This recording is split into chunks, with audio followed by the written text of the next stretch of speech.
Hi everyone, this is Mrs. McHugh, Language Arts Coordinator at Center School, and I'm reading Chapter 30, Charlie's Chocolate Factory.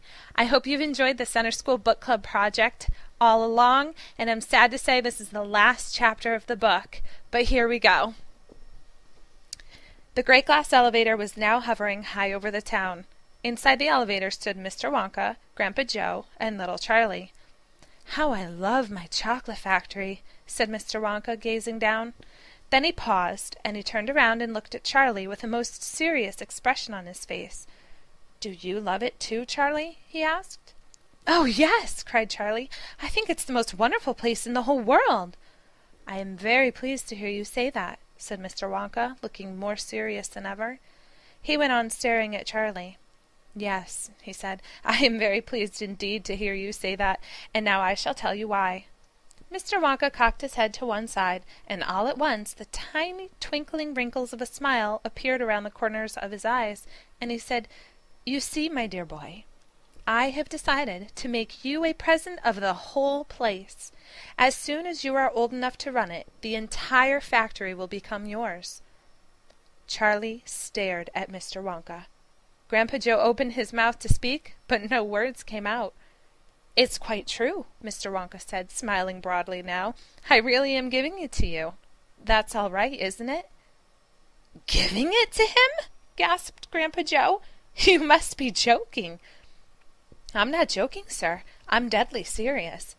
But why should you want to give your factory to little Charlie?" "Listen," Mr. Wonka said. "I am an old man. I'm much older than you think. I can't go on forever. I've got no children of my own, no family at all. So who is going to run the factory when I get too old to do it myself? Someone's got to keep it going, if only for the sake of the Oompa Loompas. Mind you, there are thousands of clever men who would give anything for the chance to come in and take over from me, but I don't want that sort of person. I don't want a grown-up person at all. A grown-up won't listen to me. He won't learn. He will try to do things his own way and not mine. So I have to have a child. I want a good, sensible, loving child, one to whom I can tell all my most precious candy-making secrets, while I am still alive." "So that is why you sent out the golden tickets!" cried Charlie. "Exactly," said Mr. Wonka. "I decided to invite 5 children to the factory, and the one I liked best at the end of the day would be the winner." But Mr. Wonka," stammered Grandpa Joe, "do you really and truly mean that you are giving the whole of this enormous factory to little Charlie? After all—" "There's no time for arguments," cried Mr. Wonka. "We must go at once and fetch the rest of the family. Charlie's father and his mother and anyone else that's around. They can all live in the factory from now on. They can all help to run it until Charlie is old enough to do it by himself. Where do you live, Charlie?" Charlie peered down through the glass elevator at the snow-covered houses that lay below. "It's over there," he said, pointing. "It's that little cottage right on the edge of the town, the tiny little one." "I see it!" cried Mr. Wonka, and he pressed some more buttons, and the elevator shot down toward Charlie's house. "I'm afraid my mother won't come with us," Charlie said sadly. "Why ever not?" "Because she won't leave Grandma Josephine and Grandma Georgina and Grandpa George." "But they must come too." "They can't," Charlie said. "They're very old, and they haven't been out of bed for 20 years." "Then we'll take the bed along as well, with them in it," said Mr. Wonka. "There's plenty of room in this elevator for a bed." "You couldn't get the bed out of the house," said Grandpa Joe. "It won't go through the door." "You mustn't despair," cried Mr. Wonka. "Nothing is impossible. You watch." The elevator was now hovering over the roof of the Bucket's little house. "What are you going to do?" cried Charlie. "I'm going right on in to fetch them," said Mr. Wonka. "How?" asked Grandpa Joe. "Through the roof," said Mr. Wonka, pressing another button. "No!" shouted Charlie. "Stop!" shouted Grandpa Joe. Crash went the elevator, right down through the roof of the house into the old people's bedroom.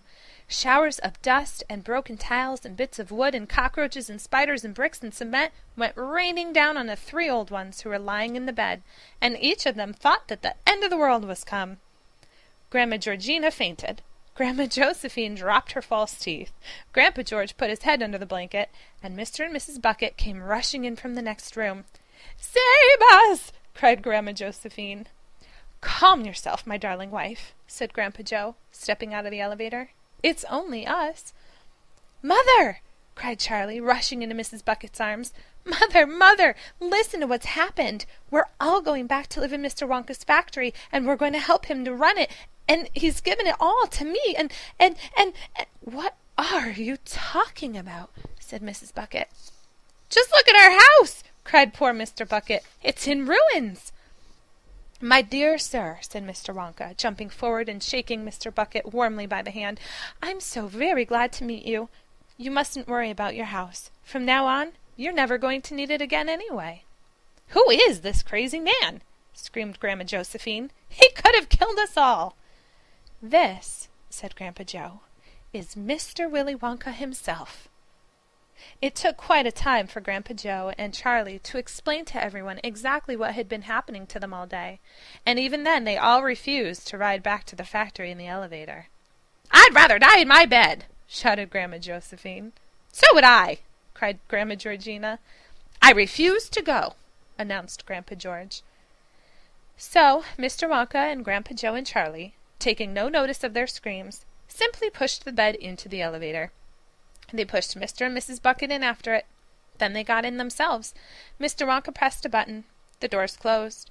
Grandma Georgina screamed, and the elevator rose up off the floor and shot through the hole in the roof, out into the open sky.